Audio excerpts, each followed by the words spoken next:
40,000 پہ اعتراض ہے نا، تمہیں 60 پہ اعتراض ہے، تمہیں 30 پہ اعتراض ہے، بیٹے 8 دن میرے ساتھ رہ لے، چھٹی کا دودھ یاد نہ آ جائے تو پھر بات کرنا۔ تو اپنے لیے کماتا ہے، خدا کی قسم ہم حضور کی امت کے لیے کمایا کر۔ بے شک بے شک۔ لاک ڈاؤن ہو گیا تھا، لاک ڈاؤن ہوا تھا نا پیچھے، تو ایسا لگ رہا تھا سارا لاک ڈاؤن کا اثر کسانوں پہ ہی پڑ گیا۔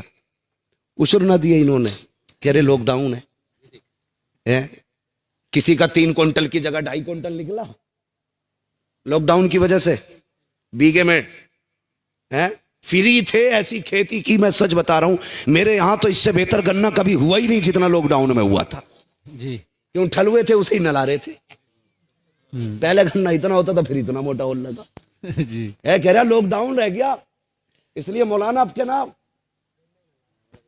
ایسا ہی ہے کچھ، یہ حالات ہے ہماری قوم کے۔ بھائی رازق رزاق کون ہے؟ بولیں، کیوں نہیں بول رہے؟ پتہ نہیں ہے رزاق کون ہے؟ روزی کون دیتا ہے؟ اللہ۔ جھوٹ نہ بولیو، اگر جھوٹ بولو گے وہ جبڑوں میں سے نکالنا جانتا ہے۔ بے شک۔ ہاں، کہہ رہے لو جی مولویوں نے ہمارا کیا بگاڑ لیا، جتنی زکوٰۃ نہیں دیتے اتنی بڑھیا فصل ہو رہی ہے، یہی تو کہتے تھے۔ ارے عشر نہ دے رہے، اچھی فصل ہوئی ہے، جو دیتے نا مسجد مدرسوں میں ان کی تو فصل ہی ماری گئی۔ یہ حالات ہماری قوم کے۔ لاک ڈاؤن میں کہا فصل کو نقصان ہے، اور لوگ حقارت سے دیکھتے ہیں۔ کئی لوگوں نے اس بات کا ذکر کیا کہ فلاں مولانا کو دیکھا نا تو وہ رستہ کاٹ کے چلا گیا، کہیں کچھ لے نہ لے مجھ سے۔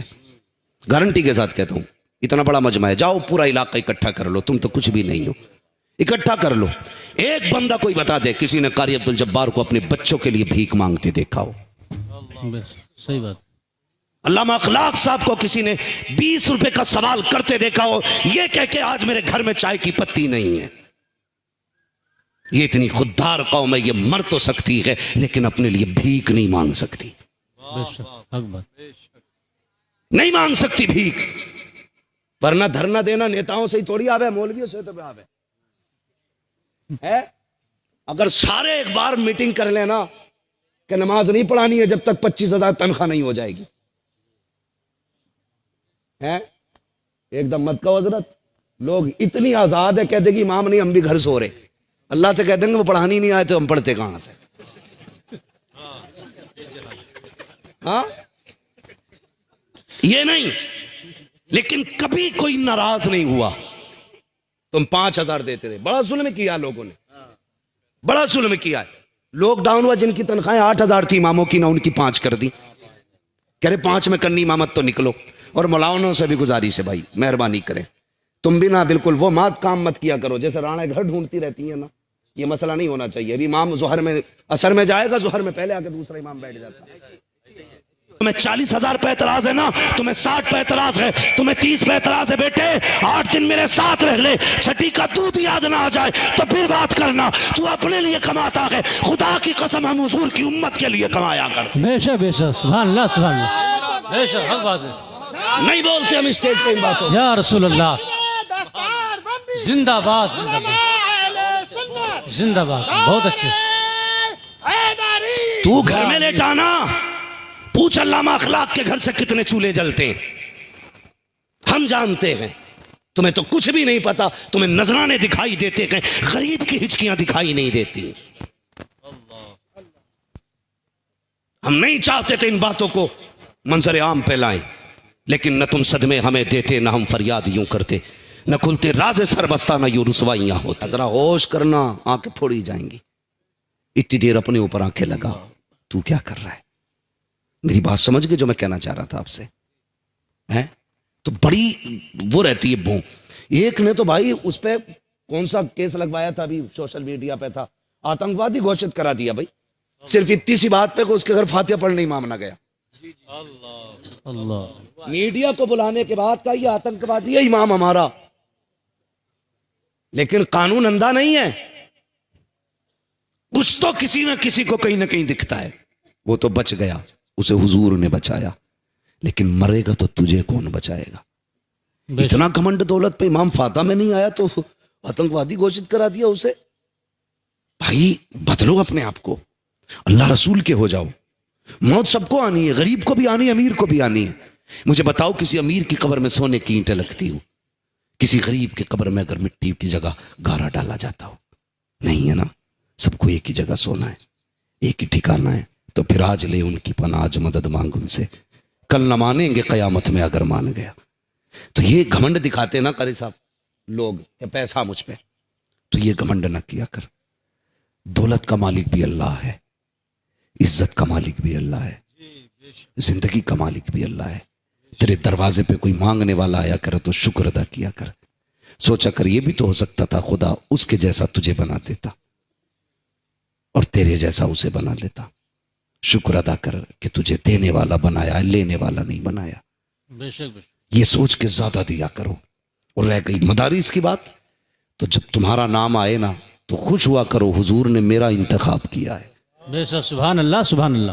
حضور نے میرا انتخاب کیا ہے۔ لیکن کہتا نہیں جی ابھی مارکیٹ میں ہوں، تھوڑا سا حساب بنا رہا ہوں، کل فون کرنا۔ کل فون آتا ہے، پھر خبر آتی ہے نہیں ٹھہر جائیے، ابھی حساب نہیں لگایا، پرسوں فون کیجئے۔ یہ مولوی ہے تیرے باپ کا نوکر نہیں ہے، یہ اپنے لیے بھیک نہیں مانگ رہا ہے۔ اگر یہ ہاتھ پھیلا رہا ہے تو مصطفیٰ کے لیے پھیلا رہا ہے، اپنے نبی کے لیے پھیلا رہا ہے، اپنے دین کے لیے پھیلا رہا ہے۔ جب تو گھمنڈ دولت کا کسی مولوی اور قرآن والے کو دکھاتا ہے تو رب کہتا ہوش کر، گھمنڈ کا سریا نکال گلے سے، ورنہ اتنا ذلیل کروں گا کوئی عزت دینے والا نہیں ہوگا۔ میں نے دیکھا کہ دولت والوں کو، اگر نہ دیکھا ہو تم بھی دیکھ لینا، آئی سی یو میں پڑے گئے جن کے آگے پیچھے نوکر ہوتے تھے، آج ان کے مشینیں لگی ہیں، سانس نہیں آ رہے ہیں، لوگ سیب لے کے جا رہے ہیں، جوس لے کر کے جا رہے ہیں، لیکن یہ پی نہیں سکتے ہیں، کھا نہیں سکتے ہیں۔ لیکن جاؤ کبھی امیروں کو دیکھنا جو آئی سی یو میں بھرتی ہیں، ادھر سے آنسو ٹپک رہے ہیں، کبھی ادھر سے آنسو ٹپک رہے ہیں۔ مجھے بتا تو صحیح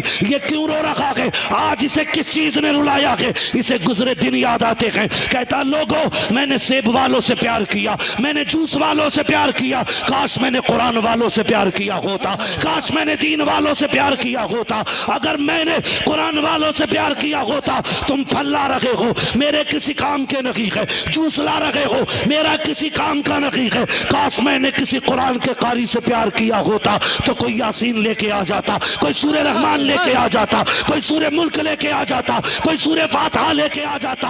او لوگوں آج مجھے جوس کی ضرورت نہیں ہے، پھلوں کی ضرورت نہیں ہے، میں مر رہا ہوں، میری سانسیں اٹکی ہوئی ہیں، ہو سکے تو کوئی قرآن پڑھ کے سنا دو، کوئی قرآن کی سورت سنا دو۔ او خدا کی قسم اگر عزت سے مرنا چاہتے ہو تو قرآن سے بھی پیار کیا کرو، قرآن والوں سے بھی پیار کیا کرو۔ جب روح نکلتی ہے تو پہلے ٹرکنوں میں اٹکائی جاتی ہے، پھر گھٹنوں میں لا کے روکی جاتی ہے، پھر کمر میں لا کے روکی جاتی ہے، پھر سینے میں اٹکائی جاتی ہے، پھر گلے میں پھانسی جاتی ہے۔ او یار اگر چاہتے ہو اس تکلیف سے نہ گزرو تو قرآن والوں سے پیار کرو۔ ادھر یہ قرآن پڑھیں گے اللہ تجھے عزت کی موت بھی دے گا، تجھے جنت بھی عطا فرمائے۔ نعرہ تکبیر، نعرہ رسالت، علماء اہل سنت، عظمت قرآن، عظمت قرآن، مفتی حماد صاحب قبلہ، نعرہ تکبیر، نعرہ رسالت۔ سبحان اللہ سبحان اللہ۔ تھکے تو نہیں ابھی بھائی؟ کتنے لوگ اپنے ماں باپ سے پیار کرتے؟ ہاں چاہے گالی بک کے آئے ہوں سب ہاتھ سارے ہی اٹھا دیتے ہیں۔ میرے بھائی ہماری قوم کا بھی عجب رویہ ہے، برا نہ مانیے گا، میں آئی نہ ہوں دکھاؤں گا داغ چہرے کے، جسے خراب لگے سامنے سے ہٹ جائے۔ بہت غور سے میری بات سنیں، ہماری قوم نہ بھیڑ کی چال چلتی ہے، جدھر کو ایک چلے گا ادھر کو سبھی چل دیتے۔ اس کا نتیجہ جاؤ مسجدوں کی الماریاں چیک کرو، اتنی پیٹیاں رکھی ہیں مسجد میں، اتنی پیٹیاں رکھی ہیں حضرت کہ جگہ نہیں رہی، مسلح تک آ گئی سرک سرک کے۔ ہاں جی ابا مرے سیدھا مارکیٹ جاتا، پیٹی کا ہدیہ کرے گا، اس پہ لکھ دے گا ابا کا نام ڈالیو۔ کیوں بھائی؟ کہ ابا کا نام کا قرآن دے رہے ہیں، ابا بخشے جائیں گے۔ پوچھو ان علماء سے، رکھے رکھے قرآن سے ثواب ملے گا یا اسے کوئی پڑھے گا تب ثواب ملے گا؟ اتنی پیٹیاں ہو گئیں کہ پارے گھن گئے رکھے رکھے۔ جی یہ سنا ہم نے، آپ نے بھی پڑھا ہے ہم لوگوں نے، اور آپ نے بار بار سنا ہوگا قیامت میں قرآن شفاعت کرے گا، جی کہے گا یا رب یہ مجھے پڑھتا تھا اسے بخش دے، یہ مجھے چومتا تھا مجھے بخش دے۔ جو قرآن قیامت میں یہ صلاحیت رکھتا ہے کہ ہماری شفاعت کرے، ہمیں جانتا ہے کون ہمیں پڑھتا ہے، تو کیا اسے یہ خبر نہیں ہوگی کون نہیں پڑھتا ہے؟ ہیں رکھ کے گھن گئے. ابا مرا سیدھا بیٹا پیٹی لینے, ابا مرا بیٹا سیدھا پیٹی لینے. بھائی صرف پیٹی لینے جاتے ہو؟ ابا ہی بخشوانا چاہتے نا تو ضروری ہے پیٹی لاؤ, کبھی مدرسے بھی آ جایا کرو. بے شک بے شک. جی سبحان اللہ. علامہ صاحب سے کہو کہ ذرا وہ بچے دکھاؤ جن بچوں میں غریبی ہے, سردی ہے, لیکن بدن پہ کپڑے پرانے ہیں اور وہ بھی ٹھنڈے ہیں. ان بچوں کو گرم کپڑے خریدوا دو. گرمی آنے والی ہے, ابھی سردی ہے. اگر ابا تازہ تازہ مرا ہے نا تو پھر یہ کرنا کہ مدرسے آنا, کہنا ایک گیزر میرے باپ کی طرف سے, سبحان اللہ. ہے نا. گرمی میں باپ مر جائے تو کہنا ایک فریج میرے باپ کی طرف سے. پیٹیاں لاتے ہو نا, بے شک. پیٹیاں لاتے ہو. اور بھائی اگر باپ کا انتقال ہو جانا آ مدرسے میں کہ وہ کون سا کمرہ ہے جس میں بیٹھ کے قرآن والے پڑھتے ہیں تو پسینہ ٹپکتا ہے. میرا باپ کا انتقال ہوا ہے, ایک اے سی میری طرف سے ہو جائے, ایک کولر میری طرف سے ہو جائے. گارنٹی کے ساتھ کہتا ہوں, کوئی نہیں پتا کہ صاحب کہاں موت آ جائے. میں اکثر کہتا ہوں اجالے اپنی یادوں کے ہمارے ساتھ رہنے دو, نہ جانے کس گلی میں زندگی کی شام ہو جائے. موت کا کچھ پتہ نہیں ہے, نہیں جانتے ہو. جاؤ کبھی قبرستان جا کے دیکھو, کتنی قبریں بیٹھ گئی, ان پہ کوئی پھول تو پھول مٹی ڈالنے والے نہیں ہیں. کتنی قبروں کا کفن نظر آ رہے ہیں, کتنی قبروں میں ہڈیاں نظر آ رہی ہیں. آج کوئی مٹی ڈال کر کے ہڈیوں کو چھپانے والا نہیں ہے. ہاں صاحب یہ انتظام کرو اور یہ کوشش کرو اور یہ انتظار کرو, ایک دن تمہیں بھی موت آنی ہے. اس موت کے لیے تیار ہو جاؤ. گارنٹی نہیں ہے تمہارے مرنے کے بعد کوئی تمہارے لیے اصالے ثواب کرے. اتنا اپنے ہاتھ سے کر جاؤ. مدرسے میں پنکھا لگوا دو, مدرسے میں کولر لگوا دو, مدرسے میں فریج لگوا دو. دعوے کے ساتھ کہتا ہوں, کوئی دعا کرے نہ کرے, کوئی ہاتھ اٹھائے نہ اٹھائے, ادھر بیٹھ کر کے پنکھے کے نیچے قرآن کا قاری قرآن پڑھے گا, ادھر پنکھا گھومے گا, ٹھنڈی ہوا حافظ کے بدن کو لگے گی. خدا تیرے باپ کی قبر کو اپنی رحمت کی ہواؤں سے ٹھنڈا فرما دے. سبحان اللہ سبحان اللہ. زندہ باد زندہ باد. ایسے قبریں ٹھنڈی بے ہوتی شک. ہیں, بہت خوب, بہت اچھا. سبحان ایسے قبریں ٹھنڈی ہوتی ہے. یہ آپ کا ادارہ, سب کو باپ سے پیار ہے, تو میری آج گزارش ہے, سب نے ہاتھ اٹھائے ماں باپ سے, رشتہ داروں سے. ہمارے ایک بھائی 100 روپے دے کے گئے ادارے کے لیے, مجھے معلوم ہے. پریشان نہ ہوا کرو, میں دیکھوں نہ دیکھوں حضور دیکھ رہے ہیں. بے شک. ہاں تھوڑا سا سنیں میری بات. یہ ادارہ ہے ہمارا, اس ادارے کے بڑے خرچے, قربانیاں ہیں. قسم خدا کی اگر ایک حافظ کے بدلے میں پوری دنیا کی دولت تول کے دے دو نا, تب بھی اس نعمت کا بدلہ نہیں ہو سکتا بے شک. جو آج تمہارا بیٹا اپنے سینے میں لے کے نکل رہا ہے.